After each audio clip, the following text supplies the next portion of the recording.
नमस्कार विद्यार्थी मित्रांनो, सोल्युशन्स या चॅप्टरमध्ये मी पुन्हा एकदा आपणा सर्वांचं स्वागत करतो। तर पाठीमागच्या लेक्चरमध्ये आपण रॉल्स लॉ बघितलेला। रॉल्स लॉ नंतर त्याच्यावरून आपण आयडियल नॉन आयडियल सोल्युशन सांगितलेलं। त्यानंतर आपण पॉझिटिव्ह डेविएशन निगेटिव्ह डेविएशन हे बघितलेलं। आज जो आपण मुद्दा सुरू करणार आहे त्याचं नाव आहे colligative properties.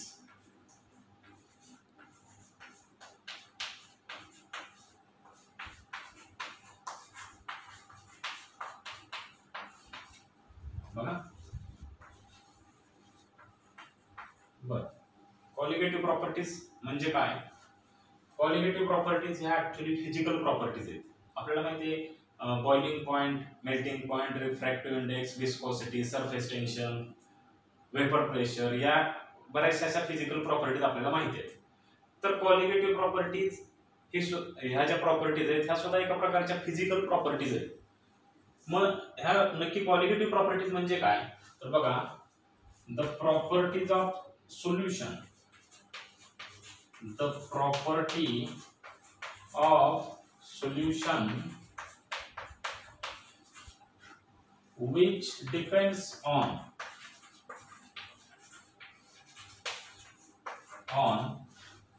number of solute particles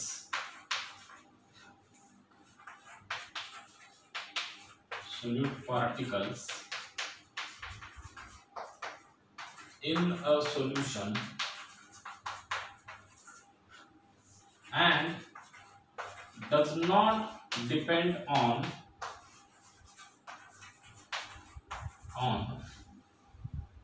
nature of solute particles.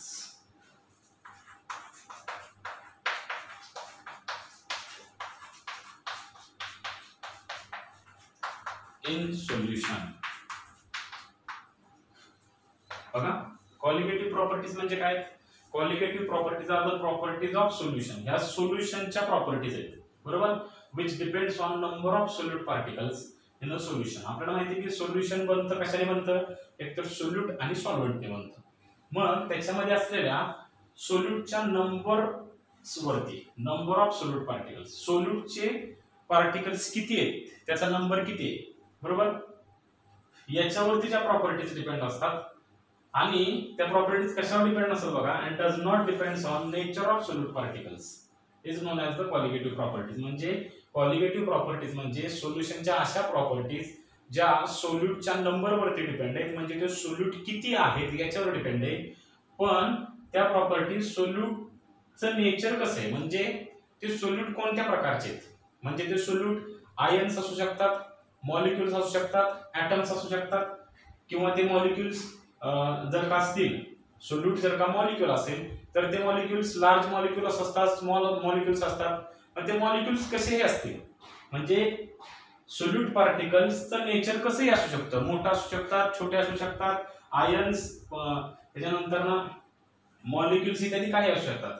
त्याच्यावरती प्रॉपर्टी डिपेंड नसते, ती कशावर डिपेंड असते? नंबर ऑफ सोल्यूट पार्टिकल्स वरती। आपल्याला नंबर महत्वाचे, ते पार्टिकल कसे हे महत्वाचे नाही, बरोबर। बरं, आता ह्या कॉलिगेटिव्ह प्रॉपर्टीज कोणकोणत्या आहेत?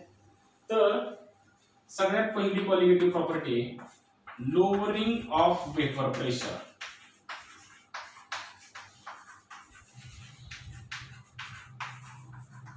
Lowering of vapour pressure. त्यानंतर दुसरी एलिव्हेशन इन बॉइलिंग पॉइंट।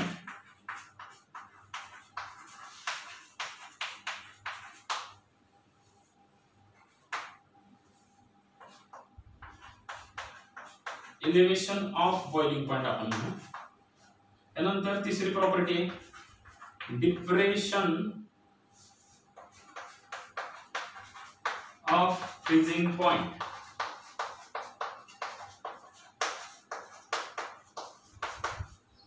आणि चौथी ऑस्मोटिक प्रेशर।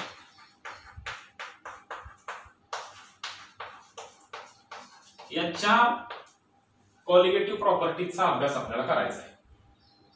तर एक लक्षात घ्या, या 4 क्वालिटेटिव्ह प्रॉपर्टीज मध्ये नक्की काय काय बघायचे ते आपण तो मुद्दा आल्यानंतर त्यावेळी आपण बघूयात, बरोबर. पण ह्या ज्या क्वालिटेटिव्ह प्रॉपर्टीज आहेत या आपल्याला कशाच्या बघायच्या आहेत, तर डायल्यूट सोल्युशनच्या क्वालिटेटिव्ह प्रॉपर्टीजचा आपल्याला अभ्यास करायचा आहे, हे लक्षात घ्या. सोल्युशन्स मेनली दोन पद्धतीचे असतील, एक डायल्यूट सोल्युशन आणि दुसरं कॉन्सन्ट्रेटेड सोल्युशन. डायल्यूट सोल्युशन मध्ये सोल्यूटची अमाउंट कमी असते, सोल्यूट कमी प्रमाणामध्ये असतो, आणि कॉन्सन्ट्रेटेड सोल्युशन्स मध्ये सोल्यूट जास्त असतो. मग आपल्याला कॉन्सन्ट्रेटेड सोल्युशन्स बघायचे नाहीत, कोणते बघायचे, डायल्यूट सोल्युशन. बरं, डायल्यूट सोल्युशन म्हणजे नक्की किती पर्यंत डायल्यूट पाहिजे, तर आपल्याला लेस दॅन 0.2 मोलर, म्हणजे आपण मोलॅरिटी बघितली 11वी मध्ये सम एनालिटिकल टेक्निक्स मध्ये मोलॅरिटी हा पॉइंट बघितलेला आहे. तर मोलॅरिटी म्हणजे कॉन्सन्ट्रेशन मोजण्याचं एक प्रमाण आहे, बरोबर. मग आपल्याला सोल्युशनचं कॉन्सन्ट्रेशन किती पर्यंत पाहिजे, 0.2 किंवा त्याच्यापेक्षा कमी. एवढ्या डायल्यूट सोल्युशनच्या क्वालिटेटिव्ह प्रॉपर्टीजचा आपल्याला अभ्यास करायचा आहे. तर बघा, आपण वन बाय वन अभ्यास करूयात. सगळ्यात पहिली क्वालिटेटिव्ह प्रॉपर्टी घेऊयात, लोअरिंग ऑफ वेपर प्रेशर. बघा, तर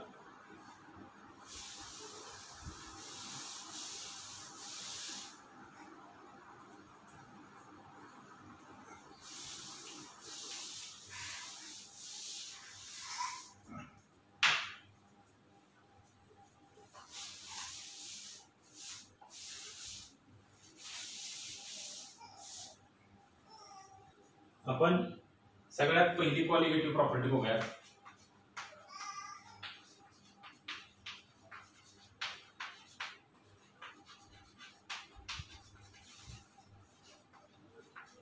लोअरिंग ऑफ वेपर प्रेशर. बघा, वेपर प्रेशर मध्ये लोअरिंग ऑफ वेपर प्रेशर. बघा, तर आता हा मुद्दा शिकण्या अगोदर मी तुम्हाला वेपर प्रेशर म्हणजे काय ते सांगतो.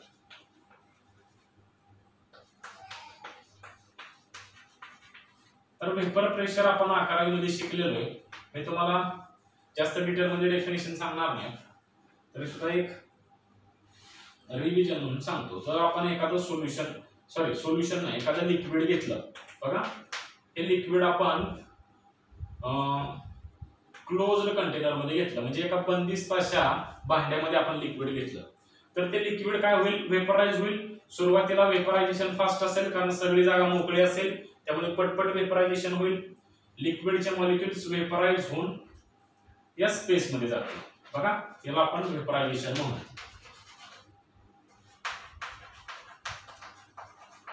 आणि नंतर वेपराइज झालेले मॉलिक्युल्स एकत्र येतील आणि परत त्याच्यापासून लिक्विड तयार होईल, याला आपण कंडेन्सेशन म्हणू.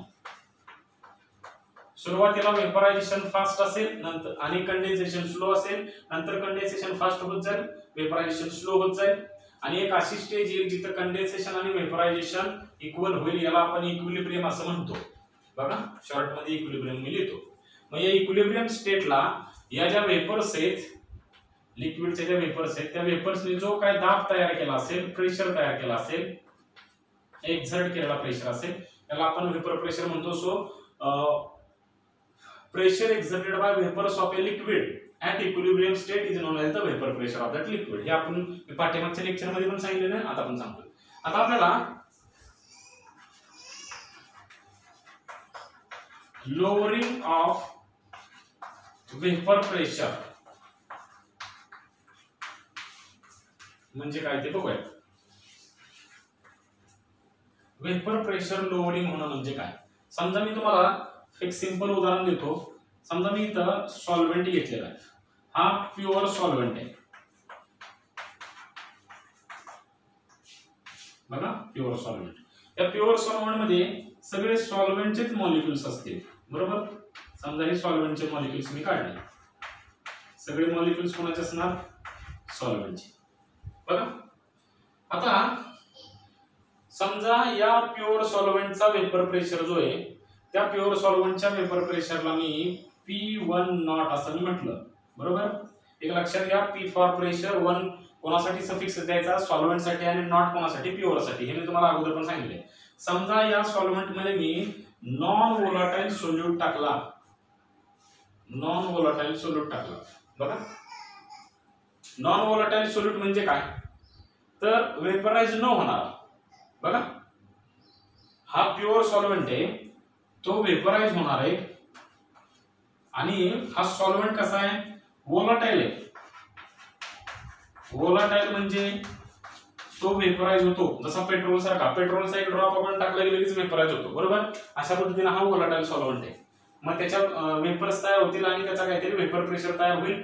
त्या वेपर प्रेशरला आपण P1 नॉट असं म्हणू. समजा आपण या सॉल्व्हेंट मध्ये सोल्यूट ऍड केला तर काय होणार आहे लक्षात घ्या, की त्याच्यामध्ये सोल्यूट ऍड केल्यानंतर त्याच्यामध्ये काय होणार, काही सॉल्व्हेंट असतील, काही सोल्यूट असतील, काही सॉल्व्हेंट असतील, काही सोल्यूट असतील, काही सॉल्व्हेंट, काही सोल्यूट.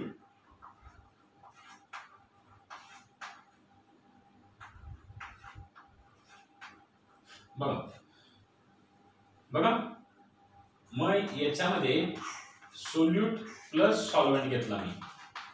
आता लक्षात घ्या, हा जो सोल्यूट आहे तो सोल्यूट कसा आहे, नॉन व्होलाटाईल आहे. नॉन व्होलाटाईल म्हणजे वेपराइज होत नाही. म्हणजे फॉर एक्झाम्पल आपण मीठ पाण्यामध्ये टाकलं तर मीठ वेपराइज होतं का, समजा हिटिंग केलं तर मीठ वेपराइज होतं, नाही होत. अशा पद्धतीच्या सोल्यूटला आपण नॉन व्होलाटाईल म्हणतो. आणि हा सॉल्व्हेंट मात्र कसा आहे, व्होलाटाईल आहे. सॉल्व्हेंट व्होलाटाईल आहे, सॉल्व्हेंट मात्र उडून जातो, बरोबर. मग सॉल्व्हेंट वेपराइज होईल, सोल्यूट मात्र वेपराइज होणार नाही.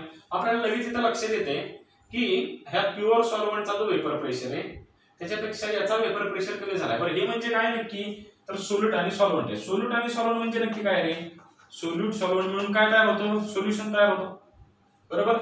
मग या सोल्युशनच्या वेपर प्रेशरला मी P1 असं म्हणतो. या सोल्युशन मधला जो काय तुमचा सॉल्व्हेंटचा वेपर प्रेशर आहे त्या वेपर प्रेशरला मी P1 म्हणतो. P1 नॉट म्हणजे हा सॉल्व्हेंटचा वेपर प्रेशर आहे कोणत्या स्टेट मधला, प्युअर स्टेट मधला. हा P1 म्हणजे काय, तर सॉल्व्हेंटचा वेपर प्रेशर आहे कोणामधला, सोल्युशन मधला. ज्यावेळी सोल्यूट आणि सॉल्व्हेंट मिक्स असतील त्यावेळी जो सॉल्व्हेंटचा वेपर प्रेशर असेल त्याला मी P1 म्हणतो, बरोबर. मग ऍक्च्युअली काय होतं बघा, तुम्हाला इथे लक्षात येते की प्युअर सॉल्व्हेंटच्या वेपर प्रेशर पेक्षा सोल्युशन मधला जो वेपर प्रेशर आहे सॉल्व्हेंटचा तो काय कमी आहे, बरोबर. कारण का, तर हा जो सोल्यूट आहे तो नॉन व्होलाटाईल आहे. सोल्यूट तर वेपराइज होत नाही, त्याच्यामुळे वेपर प्रेशर कमी होणार आहे. म्हणजे ज्याची जी व्हॅल्यू P1 ची जी व्हॅल्यू ती P1 नॉट पेक्षा कमी आहे. So P1 is less than P1 naught असं मी म्हणतो. This is known as the lowering of vapour pressure. साध्या शब्दामध्ये सांगायचं झालं तर सॉल्व्हेंट मध्ये समजा नॉन व्होलाटाईल सोल्यूट टाकला तर ते सोल्युशन तयार होतं. त्या सोल्युशनचा वेपर प्रेशर मूळच्या प्युअर सॉल्व्हेंट पेक्षा काय असतो, सोल्युशनचा वेपर प्रेशर मूळच्या प्युअर सॉल्व्हेंट पेक्षा कमी असतो. यालाच आपण म्हणतो lowering of vapour pressure. Vapour pressure कमी होणं, याच्यापेक्षा याचा वेपर प्रेशर कमी झाला, this is known as the lowering of vapour pressure. पण लोअरिंग ऑफ वेपर प्रेशर जो आहे त्याला आपण डेल्टा P असं म्हणूयात. बघा डेल्टा P काय म्हणूयात आपण,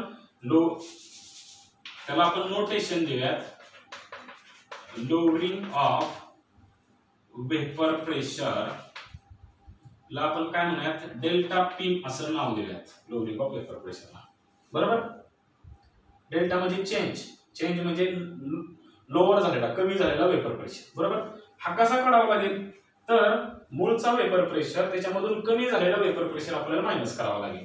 म्हणजे P1 नॉट मधून P मायनस करावा लागेल. म्हणजे समजा हा 310 mmHg होता, mmHg मध्ये वेपर प्रेशर मोजतो आपण. हा 310 होता, हा 300. मग 310 मधून 300 वजा केले तर तुम्हाला कितीनं 10 न कमी झाला असं आपण म्हणू, बरोबर नाही. तसंच म्हणजे थोडक्यात प्युअर सॉल्व्हेंट मधून आपण सोल्युशनचा वेपर प्रेशर मायनस केला तर लोअरिंग ऑफ वेपर प्रेशर म्हणजे वेपर प्रेशर कितीनं कमी झाला हे आपल्याला कळता येईल, बरोबर. बघा आता हे जे तुमचं लोअरिंग ऑफ वेपर प्रेशर आहे, बघा हे लोअरिंग होतं कशामुळे मी तुम्हाला याच्यामध्ये दाखवलं, पण थोडंसं मी तुम्हाला डिटेल मध्ये जाऊन एक्सप्लेन करतो. समजा हा प्युअर सॉल्व्हेंट आहे, त्या प्युअर सॉल्व्हेंटला समजा आपण वरून समजा थोडक्यात त्याला आपण काय म्हणूयात, टॉप व्ह्यू बघूयात, बरोबर. समजा वरून आपण त्याचं सोल्युशन सॉल्व्हेंट जो आहे तो असा असेल, त्याचा टॉप व्ह्यू, बरोबर. असं आपण समजूया हा प्युअर सॉल्व्हेंट आहे. ऍक्च्युली काय होतं ते आपल्याला बघायचंय. तर प्युअर सॉल्व्हेंट मध्ये सगळेच मॉलिक्युल्स कोणाचे आहेत, सॉल्व्हेंटचे आहेत. बघा सगळेच सॉल्व्हेंटचे मॉलिक्युल्स आहेत.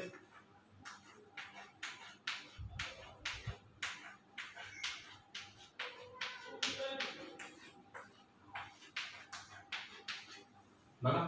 आणि मी या सोल्युशनचा पण टॉप व्ह्यू घेतो. असा टॉप व्ह्यू म्हणजे ऍक्च्युअली आपल्याला मॉलिक्यूल दिसणार नाही, पण समजा आपल्याला असं समजायचं की आपण सॉल्व्हेंटचे मॉलिक्यूल वेगळे रिप्रेझेंट केले आणि सोल्यूटचे वेगळे रिप्रेझेंट केले, तर आपल्याला असं काहीतरी चित्र दिसेल. बरोबर. आणि हे सोल्युशन घेतलं आपण. सोल्युशन म्हणजे काय, सोल्यूट आणि सॉल्व्हेंट दोन्ही घेतले. तर बघा याच्यामध्ये काही सॉल्व्हेंट असतील, काही सोल्यूट असतील, काही सॉल्व्हेंट असतील, काही सोल्यूट असतील, काही सॉल्व्हेंट, काही सोल्यूट. बघा काही सॉल्व्हेंट असतील, काही सोल्यूट असतील. हे पहिरव आहेत ते सोल्यूट आहेत आणि हे जे पोकळ आहेत ते सॉल्व्हेंट आहेत. आता आपण एक काम करूयात की एक युनिट एरिया असलेला एक चौरस काढतो मी. समजा मी युनिट एरिया असलेला हा एक चौरस काढला इथं. याला आपण युनिट एरिया असं म्हणू. तर युनिट एरियामध्ये इथं सॉल्व्हेंटचे मॉलिक्युल्स किती आहेत रे? हे फॉर एक्झाम्पल मी सिंपल सांगतो, 4 आणि 5. बघा म्हणजे इथे किती मॉलिक्युल आहेत? 20 मॉलिक्युल आहेत असं आपण समजू. 20 किंवा 18 मॉलिक्युल आहेत बघा प्युअर सॉल्व्हेंट मध्ये. पण इथं युनिट एरियामध्ये जर का मी युनिट एरिया घेतला तर इथं प्युअर सोल्युशन मध्ये सॉल्व्हेंटचे मॉलिक्युल्स किती आहेत? 8च आहेत. बरोबर. एक उदाहरण म्हणून मी सांगतोय. बघा ऍक्च्युअली जास्त असतात, पण एक एक्झाम्पल म्हणून आपण घ्या. आपण युनिट एरियामध्ये इथं सॉल्व्हेंटचे मॉलिक्युल किती आहेत? 18. आणि इथं या सोल्युशन मध्ये युनिट एरियामध्ये सॉल्व्हेंटचे मॉलिक्युल्स किती आहेत? 8. म्हणजे याचा अर्थ असा इथं 18 मॉलिक्युल काय करणार आहेत? वेपराइज होणार आहेत, वेपर प्रेशर तयार करणार आहेत. पण इथं 8च मॉलिक्युल करणार आहेत. बरं इथं मी सोल्यूटचे मॉलिक्युल मोजले नाहीत, कारण सोल्यूटच्या मॉलिक्युलचा काहीच उपयोग नाही. ते वेपर प्रेशर तयार करणार नाहीत, कारण सोल्यूट कसा आहे? Non volatile. बरोबर.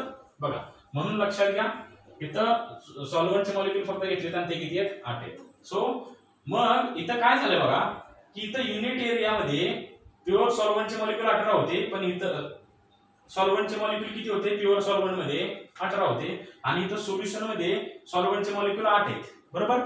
म्हणजे number of solvent molecules per unit area decreases. समजतंय का? Number of solvent molecules per unit area decreases, hence vapor pressure also decreases. आणि त्याच्यामुळे वेपर प्रेशर डिक्रीज होतो, म्हणजेच लोअर डाऊन होतो, म्हणजे कमी होतो. आणि त्यालाच आपण लोअरिंग ऑफ वेपर प्रेशर म्हणतो. मग तुमच्या लक्षात आलं का बघा की ऍक्च्युली वेपर प्रेशर लोअरिंग कशामुळे होतं? तर याच्यामुळे होतं. नंबर ऑफ हे वाक्य अतिशय महत्त्वाचे. Number of solvent molecules per unit area decreases, hence vapour pressure decreases. बघा आता आपल्याला पुढचा एक महत्त्वाचा मुद्दा बघायचा आहे. तो मुद्दा असा आहे की रॉल्ड्स लॉ. रॉल्ड्स लॉ. आता तुम्ही म्हणाल की रॉल्ड्स लॉ तर आपण पाठीमागे बघितलेला आहे, परत आपल्याला रॉल्ड्स लॉ कोणासाठी बघायचा आहे? तर Raoult's law for the solution of Raoult's law for the solution of non volatile solute. आपण जो पाठीमागे जो रॉल्ड्स लॉ बघितलेला त्याच्यामध्ये काय होतं बघा, एक सोल्यूट होता, सॉल्व्हेंट होता, आणि सोल्यूट पण व्होलाटाइल होता आणि सॉल्व्हेंट पण व्होलाटाइल होता. पण आपल्याला रॉल्ड्स लॉ आता असा बघायचा जिथं सोल्यूट कसा आहे? नॉन व्होलाटाइल आहे. बघा आता जो बघणारे रॉल्ड्स लॉ आणि पाठीमागे बघितलेला रॉल्ड्स लॉ याच्यामध्ये फरक काय आहे? पाठीमागच्या मध्ये सोल्यूट सॉल्व्हेंट दोन्ही व्होलाटाइल होते, इथं फक्त सॉल्व्हेंट व्होलाटाइल आहे आणि सोल्यूट नॉन व्होलाटाइल आहे. बरोबर. तर आपण थोडासा बघूया. समजा मी हे सोल्युशन तयार केलेले इथं, या सोल्युशन मध्ये काय काही सॉल्व्हेंटचे मॉलिक्युल्स आहेत आणि काही सोल्यूटचे मॉलिक्युल्स आहेत. बघा हे सोल्यूट आहेत भरीव आणि पोकळ आहेत ते सॉल्व्हेंटचे मॉलिक्युल्स आहेत असं आपण समजायचं. बघा आता सॉल्व्हेंट वेपराइज होतात, सोल्यूट मात्र वेपराइज होत नाही, कारण सोल्यूट कसं आहे? नॉन व्होलाटाइल. आपल्याला समजा इथं रॉड्स लॉ लिहायचं म्हटलं तर रॉड्स लॉ काय सांगतो रे, मी तुम्हाला परत एकदा टर्म सगळ्या सांगतो की त्याच्यामध्ये सोल्यूट आहे आणि सॉल्व्हेंट आहे, बरोबर. सोल्यूट आणि सॉल्व्हेंट दोन्ही काय आहेत त्याच्यामध्ये आहे, बरोबर. सोल्यूटच्या मोल फ्रॅक्शनला मी काय म्हणतो, मोल फ्रॅक्शन ऑफ सोल्यूट, याला मी x2 असं म्हणतो. सॉल्व्हेंटच्या मोल फ्रॅक्शनला मी x1 असं म्हणतो, बरोबर. त्याच्यानंतर ना टोटल, हा जो तुमच्या टोटल सोल्युशनच्या वेपर प्रेशर पैकी जो काय तुमचा सॉल्व्हेंटचा वेपर प्रेशर असेल त्याला आपण पार्शियल वेपर प्रेशर असं म्हणतो. Partial vapour pressure of solvent त्याला मी P1 असं म्हणतो, बरोबर. आणि सॉल्व्हेंटच्या प्युअर स्टेट मधल्या वेपर प्रेशरला मी P1 नॉट असं म्हणतो, बरोबर. तसंच सोल्यूटच्या पार्शियल वेपर प्रेशरला वेपर प्रेशर सोल्यूटच्या त्याला मी P2 असं म्हणतो आणि प्युअर स्टेट मधल्या वेपर प्रेशरला मी P2 नॉट असं म्हणतो. हे डिटेल मध्ये याच्या अगोदरच्या लेक्चर मध्ये सगळं झालेलं आहे, अगोदरच्या व्हिडिओ मध्ये बघितले, त्याच्यामुळे मी आता डिटेल मध्ये काय सांगत नाही. बघा मग आपल्याला जर का रॉड्स लॉ लिहायचं म्हटलं तर रॉड्स लॉ आपल्याला फक्त आणि फक्त सॉल्व्हेंट साठी इथं लिहावा लागेल, बरोबर. So for this type of solutions Rod's law is applicable only for solvent. फक्त आणि फक्त सॉल्व्हेंट साठीच तो रॉड्स लॉ ऍप्लिकेबल होईल, सोल्यूट साठी होणार नाही, कारण सोल्यूटची वेपरच तयार होत नाही, फक्त सॉल्व्हेंटची वेपर तयार होते. मग रॉड्स लॉ आपल्याला काय सांगतो तर सॉल्व्हेंट आपण कोणासाठी रॉड्स लॉ लिहिणार आहे, फक्त सॉल्व्हेंट साठी. मग सॉल्व्हेंट साठी लिहिताना सॉल्व्हेंटचा partial vapour pressure P1 is equal to काय असतो, P1 नॉट इंटू x1, म्हणजे त्याचा प्युअर स्टेट मधला वेपर प्रेशर मल्टिप्लाइड बाय त्याचा मोल फ्रॅक्शन सोल्युशन मधला, बरोबर. असं आपण लॉ इथं पाठीमागे बघितलेला आहे, बरोबर. मग आपल्याला एक गोष्ट माहिती आहे की x1 plus x2 is equal to 1 असतो, बरोबर. मग x1 is equal to 1 minus x2, जर का x2 इकडे प्लस तिकडे गेल्यानंतर मायनस होणार आहे. मग x1 is equal to 1 minus x2 ही किंमत जर का आपण इथं पुट केली या x1 च्या जागेवरती तर काय येणार आहे, P1 is equal to P1 naught into 1 minus x2 असं येणार आहे, बरोबर. आता बघा मग आपण आतमध्ये मल्टिप्लाय करू, या इक्वेशनला मी इक्वेशन 1 नाव देतो, याला मी इक्वेशन 2 नाव देतो. मग P1 is equal to P1 not ने 1 ला मल्टिप्लाय केलं, P1 नॉट उत्तर येईल minus P1 naught into x2 असं होईल. मग इथं बघा आपण एक काम करू, P1 ची जी किंमत आहे मी तिकडे नेतो आणि P1 नॉट x2 ची जी किंमत आहे ती इकडे घेतो. आता P1 नॉट x2 काय हा मायनस आहे, इकडे आल्यानंतर प्लस होणार आहे. मग P1 naught x2 is equal to, मग हा P1 नॉट तिकडे तसाच राहणार आहे, त्याच्यात काय बदल नाही. इकडे हा P1 कसा होता प्लस होता, तिकडे गेल्यानंतर काय होणार आहे मायनस होणार आहे, बरोबर. मग मी तर असं म्हणू शकतो की P1 naught x2 is equal to P1 naught minus P म्हणजे काय रे, P1 naught minus P, P1 naught minus P म्हणजे काय delta P. P1 naught minus P च्या जागेवरती मी डेल्टा P असं लिहू शकतो. बघा what is delta P, delta P म्हणजे काय, delta P is the lowering of vapour pressure. मग लोअरिंग ऑफ वेपर प्रेशर मग मी काय करतो सिंपल बघा, इथं डेल्टा P इकडे लिहितो, delta P is equal to P1 naught x2 असं मी इथे लिहितो, म्हणजे लोअरिंग ऑफ वेपर प्रेशरची ही किंमत आली. So lowering of vapour pressure delta P is equal to P1 naught into x2. आता लक्षात घ्या, मग ही लोअरिंग ऑफ वेपर प्रेशर ही आपल्याला क्वालिटेटिव्ह प्रॉपर्टी आहे का नाही हे आपल्याला बघायचंय. समजा तुम्हाला प्रश्न विचारला की prove that lowering of vapour pressure is a qualitative property, तर तुम्ही काय करणार, हे एक्सप्रेशन इथपर्यंत लिहायचं. लिहिल्यानंतर ना काय सांगायचं बघा, delta P is equal to P1 naught into x2 इथपर्यंत तुम्ही आलात की डेल्टा P ची किंमत x2 वरती डिपेंड आहे का नाही, कारण x2 वाढला की डेल्टा P वाढणार आहे, बरोबर.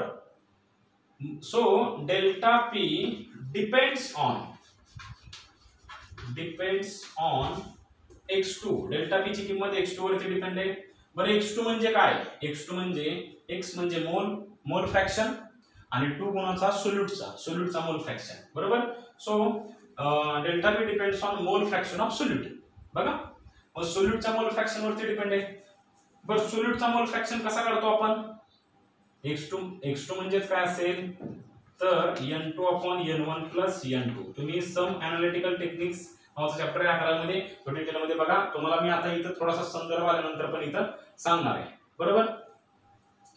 x2 इज इक्वल टू कसे काढू आपण तर n2/n1 प्लस n2. n2 म्हणजे काय number of moles of solute, n म्हणजे नंबर ऑफ मोल्स, तो कोणासाठी असतो सोल्यूट साठी, divided by number of moles of solvent plus number of moles of solute, बरोबर याच्यावरती असतो. मग मला सांगा डेल्टा पी x2 वरती डिपेंड आहे. x2 कोणावरती डिपेंड आहे n2 वरती डिपेंड आहे. आणि n2 म्हणजे काय रे number of moles of solute आहे, बरोबर. Number of moles of solute again कोणावरती डिपेंड असतील number of molecules of solute वरती डिपेंड असतील. नंबर ऑफ मोल्स कोणावरती डिपेंड असतात नंबर ऑफ मॉलिक्युल्स वरती, बरोबर. बघा परत n2 कोणावर डिपेंड आहे नंबर ऑफ मॉलिक्युल्स वरती. बर नंबर ऑफ मॉलिक्युल्स म्हणजे नक्की काय आहेत? मॉलिक्युल्स म्हणजे काय आहेत? पार्टिकल्स आहेत. मॉलिक्युल म्हणजे एक प्रकारचे पार्टिकल्स आहेत, बरोबर नाही. आणि म्हणजे थोडक्यात डेल्टा पी ची किंमत x2 वर डिपेंड आहे, x2 n2 वर डिपेंड आहे, n2 नंबर ऑफ मॉलिक्युल्स वर डिपेंड आहे. तर नंबर ऑफ मॉलिक्युल्स म्हणजे काय पार्टिकल आहेत. म्हणजे थोडक्यात डेल्टा पी हा नंबर ऑफ पार्टिकल्स वरती डिपेंड आहे, बरोबर. मग नंबर ऑफ पार्टिकल्स म्हणजे कोणाचे सोल्यूटचे नंबर ऑफ पार्टिकल्स, बरोबर. म्हणजे थोडक्यात डेल्टा पी हा सोल्यूटच्या नंबर ऑफ पार्टिकल्स वरती डिपेंड आहे आणि सोल्यूटच्या नंबर ऑफ पार्टिकल्स वरती डिपेंड असल्यामुळे ती काय qualitative property. Because what is the definition of qualitative property? The property of solution which depends on the number of solute particles is known as the qualitative property. बघा इथपर्यंत आपण आलो. आता पुढे बघा आपण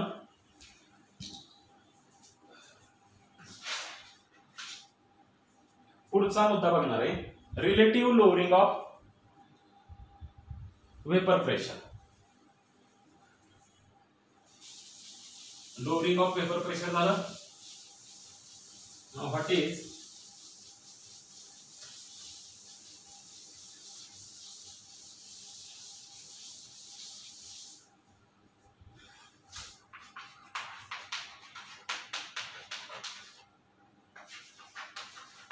relative lowering of vapor pressure? मी याला इन शॉर्ट मध्ये RLVP असं म्हणतो, relative lowering of vapour pressure, बरोबर. बघा आता हे relative lowering of vapour pressure म्हणजे काय, बरोबर. It is lowering of vapour pressure divided by vapour pressure of pure solvent. बघा lowering of vapour pressure, it is lowering of vapour pressure. Lowering of vapour pressure म्हणजे काय रे delta P, बरोबर, divided by vapour pressure of pure solvent, बरोबर. Vapour pressure of pure solvent म्हणजे pure सॉल्व्हेंटच्या vapour प्रेशरला आपण P1 नॉट म्हणतो. This is known as relative lowering of vapour pressure, बरोबर. सो याला मी इन शॉर्ट मध्ये relative lowering of vapour pressure म्हणजे काय म्हणू शकतो RLVP is equal to delta P upon P1 naught. Lowering of vapor pressure divided by vapor pressure of pure solvent. आता आपण इथे एक इक्वेशन काढलेलं आहे बघा. हे इक्वेशन, या इक्वेशनला मी इक्वेशन 3 नाव देतो बघा. इथं इक्वेशन, हे इक्वेशन काय बघा delta P is equal to P1 naught x2. From equation 3 we can write delta P is equal to P1 naught into x2. मग आपण delta P upon P1 naught is equal to x2 असं म्हणू शकतो. P1 naught इकडे divide केला is equal to x2. बघा तिकडे राहिला. मग delta P upon P1 naught म्हणजे काय relative lowering of vapour pressure, बरोबर. Delta P upon P1 naught म्हणजे काय x2 आणि delta P upon P1 naught म्हणजे काय relative lowering of vapour pressure. समजतंय का? बघा सो आता परत मी हा फॉर्म्युला असा लिहू शकतो. डेल्टा पी ची किंमत इथं पुट करू शकतो. डेल्टा पी ची किंमत काय? डेल्टा पी ची किंमत मी तुम्हाला मगाशी सांगितली, दुसरी बघायचं लिहिली. डेल्टा पी म्हणजे P1 naught minus P upon P1 naught. Delta P च्या जागेवर मी त्याची व्हॅल्यू पुट केली, P1 naught minus P upon P1 naught is equal to x2 is equal to relative lowering of vapour pressure. आता मला सांगा, relative lowering of vapour pressure ची किंमत x2 वरती डिपेंड आहे आणि x2 वरती डिपेंड असेल का? x2 म्हणजे काय? मोल फ्रॅक्शन आहे आणि मोल फ्रॅक्शन कोणावर डिपेंड असतो? नंबर ऑफ मोल्स वरती. नंबर ऑफ मोल्स कोणावरती डिपेंड असतो? नंबर ऑफ मॉलिक्युल्स वरती. नंबर ऑफ मॉलिक्युल्स म्हणजे काय असतात? पार्टिकल्स असतात. आणि त्याच्यामुळे relative lowering of vapour pressure सुद्धा काय असली पाहिजे? क्वालिटेटिव्ह प्रॉपर्टी असली पाहिजे. हे लक्षात घ्या. जसं इथं मी सांगितलं अगदी त्याच पद्धतीने याचं एक्सप्लेनेशन तुम्ही देऊ शकता. So RLVP relative lowering of vapour pressure it is also qualitative property.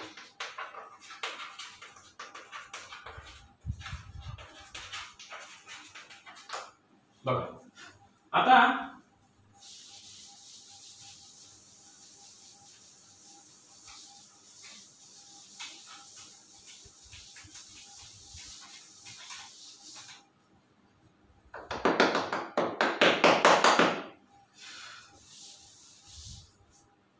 आपण थोडंसं पुढच्या मुद्द्याकडे वळूया. बघा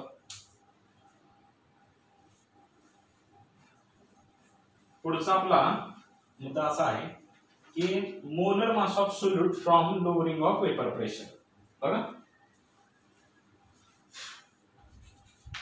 molar mass of solute from lowering of vapour pressure. म्हणजे बघा समजा एक सोल्युशन तयार केलंय, त्याच्यामध्ये सॉल्व्हेंट घेतलेला आहे, सोल्यूट घेतलेला आहे. बघा सॉल्व्हेंट आणि सोल्यूट घेतलेला आहे, पण एक लक्षात घ्या, असं समजा की हा सोल्यूट अननोन सोल्यूट आहे. काय अननोन? जो सोल्यूट आहे, जो सोल्यूट आपल्याला माहित नाही आणि त्या अननोन सोल्यूटचा आपल्याला मोलर मास काढायचा आहे. बघा तर तो मोलर मास आपण लोअरिंग ऑफ वेपर प्रेशरच्या फॉर्म्युल्यावरून आपण काढू शकतो. म्हणजे आपल्याला जर का वेपर प्रेशर लोअरिंग एखाद्या सोल्युशनचं माहित असेल तर आपण या माहित नसलेल्या सोल्यूटचा, आता सोल्यूट कोणता आहे तो आपल्याला माहित नाही, तो ऑर्गॅनिक आहे इनऑर्गॅनिक आहे, त्याच्यामध्ये कार्बन किती आहेत, हायड्रोजन किती आहेत किंवा वगैरे वगैरे, आपल्याला त्याच्याबद्दल काय माहिती, आपण याचं फक्त मोलर मास काढू शकतो लोअरिंग ऑफ वेपर प्रेशर. ते कसं काढू शकतो ते आपण बघूयात. तर आपल्याला फेक इक्वेशन आपण इथं लिहिलेलं आहे बघा, delta P upon P1 naught is equal to x2. Delta P म्हणजे lowering of vapour pressure upon P1 naught म्हणजे vapour pressure of pure solvent is equal to x2. बरोबर, आपण असं मानूयात. What is x2? x2 is the mole fraction of solute. आता मी तुम्हाला थोडंसं डिटेल मध्ये सांगणार आहे. हे सोल्युशन आपण इकडे तयार केलेले आहे. या सोल्युशन मध्ये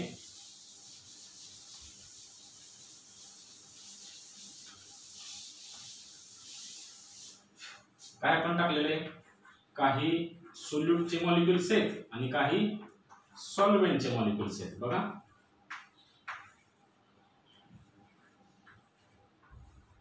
पोकळ आहेत ते सोल्यूट आहेत, सॉरी सॉल्व्हेंट आहेत आणि जे भरीव आहेत ते सोल्यूट आहेत. बरोबर, याच्यामध्ये आपण काय केलेलं आहे की काही सोल्यूटचे मॉलिक्युल्स टाकलेत, काही सॉल्व्हेंटचे मॉलिक्युल्स टाकलेत. बरोबर, मग समजा याच्यामध्ये number of moles of solute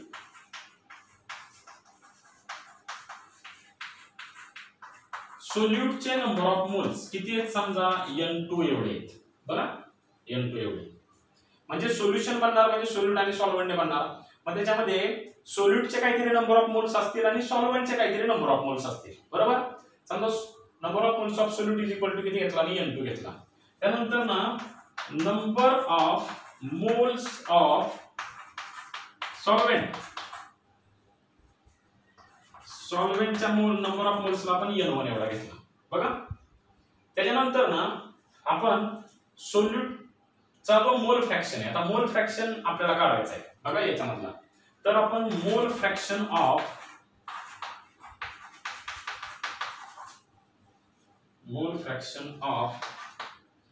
solute हा किती असेल? x2 असं आपण समजूया.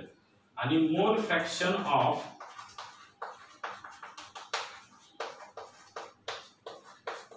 सॉल्व्हेंट किती असेल? x1 आहे असं आपण समजूया.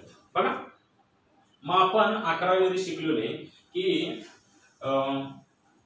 आपल्याला सोल्यूटचा जर का मोल फ्रॅक्शन काढायचा असेल x2 तर काय करायचं की त्या सोल्यूटचे मोल फ्रॅक्शन जर काढायचे बघा सोल्यूटचे मोल फ्रॅक्शन तर काय करायचं त्याचे नंबर ऑफ मोल्स किती आहेत n2 डिवाइडेड बाय काय करायचं टोटल नंबर ऑफ मोल्स करायचे टोटल नंबर ऑफ मोल्स म्हणजे काय सोल्यूट आणि सॉल्व्हंट दोघांचे मिळून म्हणजे n2 + n1 तसंच आपल्याला सॉल्व्हंटचे मोल फ्रॅक्शन काढायचं आहे x1 मोल फ्रॅक्शन ऑफ सॉल्व्हंट x1 काढायचा आहे तर कसं काढायचा number of moles of solvent म्हणजे n1 बरोबर number of moles of solvent त्याचे moles divided by total moles किती येतील n2 + n1 तसंच कुठल्याही समजा तिसरा एखादा फ्रॅक्शन आहे बरोबर टर्नरी सोल्युशन आहे ज्याच्यामध्ये 3 कॉम्पोनंट आहेत 2 सोल्यूट आणि 1 सॉल्व्हंट आहे तर तुम्हाला काय काढायचं त्याच्यामध्ये दुसऱ्या एखाद्या सोल्यूटचा मोल फ्रॅक्शन काढायचा तर त्याचं तुम्ही काय कसं काढणार x3 = n3/n1 + n2 + n3 असं काढणार बरोबर आता बघा मग म्हणजे अशा पद्धतीने म्हणजे थोडक्यात काय मोल फ्रॅक्शन कसा काढायचा तर त्या कॉम्पोनंटचे number of moles divided by total number of moles असे काढायचे बरोबर पण आता हे नंबर ऑफ मोल्स परत कसे काढतात आपल्याला माहित असलं पाहिजे नंबर ऑफ मोल्स आपला एक फॉर्म्युला आहे number of moles = mass upon molar मास असा आपल्याकडे फॉर्म्युला आहे मास अपॉन मोलर मास केलं की काय येणार आहे आपला नंबर ऑफ मोल्स येणार आहेत बरं आता हे तुम्हाला मी थोडंसं इथे एक्सप्लेन करून सांगतो की इथं समजा इथं सोल्यूटचा जो मास आहे बरोबर सोल्यूट मास हे जे सोल्यूटचं जे काय वजन आहे त्याला मी W1 म्हटलं बरोबर सॉल्व्हंटचा जो मास आहे सॉल्व्हंट मास जो आहे त्याला मी सोल्यूटच्या मासला मी W2 म्हटलं आणि सॉल्व्हंटच्या मासला W1 म्हटलं बघा सॉल्व्हंटचं जे काय वजन आहे त्याला मी W1 असं घेतलं त्यानंतर सोल्यूटचं मोलर मास घेतलं समजा मी बघा molar mass of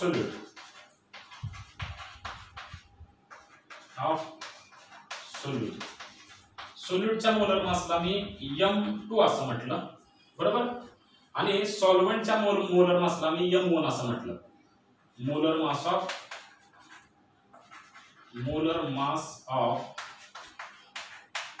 solvent = M1 असं म्हटलं तुम्ही सिंपल एक लक्षात ठेवा की बरं हे मोलर मास म्हणजे काय आपण ऍटम्स वरून कॅल्क्युलेट करून काढतो उदाहरणार्थ तुम्हाला सांगतो मी H2O वॉटरचा मोलर मास काढायचा मला तर हायड्रोजन किती आहे 2 आहे तो इनटू हायड्रोजनचा मास नंबर किती असतो 1 प्लस ऑक्सिजन किती आहे 1 आहे 1 न मल्टिप्लाय करायची गरज नाही ऑक्सिजनचा मास नंबर किती असतो 16 बरोबर किती आला 2 + 16 किती आला 18 ग्रॅम/मोल असं तुम्ही मोलर मास कोणाचाही काढू शकता आणि ते मोलर मास प्रत्येक सबस्टन्स साठी फिक्स असतं ते बदलत नाही तुम्हाला मी एक इन शॉर्ट मध्ये सांगतो समजा एखादं सोल्युशन बनते तर ते सोल्युशन सोल्यूट आणि सॉल्व्हंटने बनणार आहे तर काही टर्म्स तुम्हाला हे लक्षात असल्या पाहिजेत बरोबर तर स्मॉल n म्हटलं की आपल्याला मोल फ्रॅक्शन लक्षात असलं पाहिजे x म्हटलं की स्मॉल n म्हटलं की आपल्याला नंबर ऑफ मोल्स लक्षात असलं पाहिजे x म्हटलं की मोल फ्रॅक्शन माहित असलं पाहिजे कॅपिटल M म्हटलं की मोलर मास कॅपिटल W म्हटलं की फक्त मास बरोबर एवढं तरी माहित असलं पाहिजे आणि 1 असेल तर ती टर्म कोणाची असेल सॉल्व्हंटची 2 असेल तर ती टर्म कोणाची असेल सोल्यूटची बरोबर हे आपल्याला माहित असलं पाहिजे म्हणजे समजा मी तुम्हाला म्हटलं की तुम्ही x2 म्हणजे काय ते सांगा मी तुम्हाला सांगितलं की x म्हणजे काय तर मोल फ्रॅक्शन आहे 2 कोणासाठी असतो सोल्यूट साठी मग याला आपण म्हणू शकतो मोल फ्रॅक्शन ऑफ सोल्यूट अशा पद्धतीने बरोबर हे आपल्याला इथं माहित असलं पाहिजे बरोबर आता बघा आणि अजून एक गोष्ट याच्यामध्ये तुम्हाला सांगायची राहिली x1 + x2 = 1 x1 आणि x2 दोघांची बेरीज किती असते 1 असते या दोघांची जर आपण x1 आणि x2 ची बेरीज केली तर या दोघांची बेरीज करताना छेद समान होतो आणि छेद त्याच्यामुळे अंशाला छेद कॅन्सल होतो आणि दोघांची किंमत 1 येते बरोबर हे आपलं डेरिव्हेशन प्रूव्ह झालेलं 11वी मध्ये आता हे सगळं झालं 11वी मध्ये त्याच्यामुळे व्हिडिओ थोडासा आपला मोठा होऊ शकतो शेवटपर्यंत टिकून राहा आता बघा आपण इथपर्यंत आलतो ΔP/P1 = x2 हे सांगण्यासाठी मला तुम्हाला एवढं सगळं सांगावं लागलं आता x2 ची जी किंमत आहे बघा x2 म्हणजे काय आहे n2/n2 + n1 बरोबर मग मी x2 = n2 upon n2 plus n1 असा मी लिहितो बघा. आता आपल्याला माहिती आहे की आपण डायल्यूट सोल्युशनच्या क्वालिटेटिव्ह प्रॉपर्टीज बघतोय.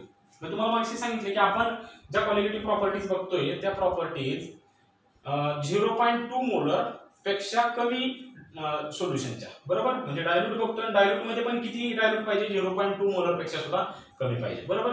मग अशा डायल्यूट सोल्युशनसाठी फॉर डायल्यूट सोल्युशनसाठी बरं मी तुम्हाला डायल्यूट सोल्युशनचा अर्थ काय सांगितला, ज्याच्यामध्ये सोल्यूट हा अत्यंत कमी प्रमाणामध्ये. बरं आता सोल्यूट जर का कमी प्रमाणामध्ये असेल तर सॉल्व्हेंट जास्त असेल त्याच्या तुलनेमध्ये, बरोबर. मग सोल्यूटचे जे मोल्स आहेत ते सॉल्व्हेंटच्या मोल्स पेक्षा अत्यंत कमी असतील, कारण सोल्युशन कसं आहे, डायल्यूट आहे. मग सोल्यूटचे जे काय नंबर ऑफ मोल्स आहेत त्याला आपण n2 म्हणू, ते सॉल्व्हेंटच्या मोल्स पेक्षा काय असतील, कमी असतील. फक्त कमी नसतील तर खूप खूप कमी असतील. म्हणून मी काय म्हणतोय, less than n1. n2 is less than n1. म्हणजे सोल्यूटचे नंबर ऑफ मोल्स जे आहेत ते सॉल्व्हेंटच्या तुलनेमध्ये अत्यंत कमी असतील, बरोबर की नाही. कारण का, तुमचं सोल्युशन डायल्यूट आहे, डायल्यूट सोल्युशन मध्ये सोल्यूट अत्यंत कमी प्रमाणामध्ये असतो. बरं आता मला सांगा मग x2 इज इक्वल टू, मी इथं काय करतो, n2 upon n2 plus n1 लिहिताना थोडंसं मला इथं बदल करावा लागणार आहे. मग n2 प्लस n1 ला मी इथं सिंपल काय म्हणतो, n1 म्हणतो. का रे, तर मला सांगा n2 ची किंमत n1 पेक्षा अत्यंत कमी आहे. n2 ची किंमत n1 पेक्षा खूप कमी. मग ही संख्या खूप मोठी आहे, ही संख्या खूप छोटी आहे.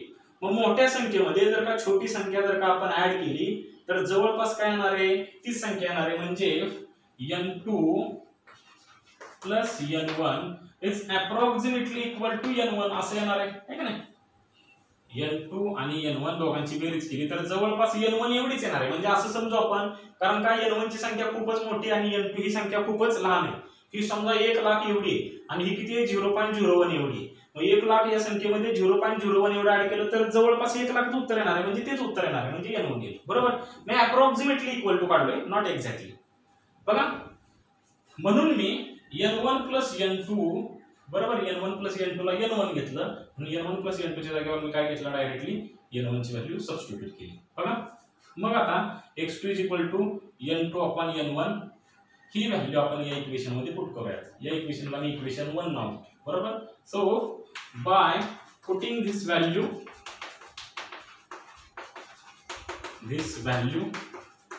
इन इक्वेशन 1 वी गेट, बरोबर.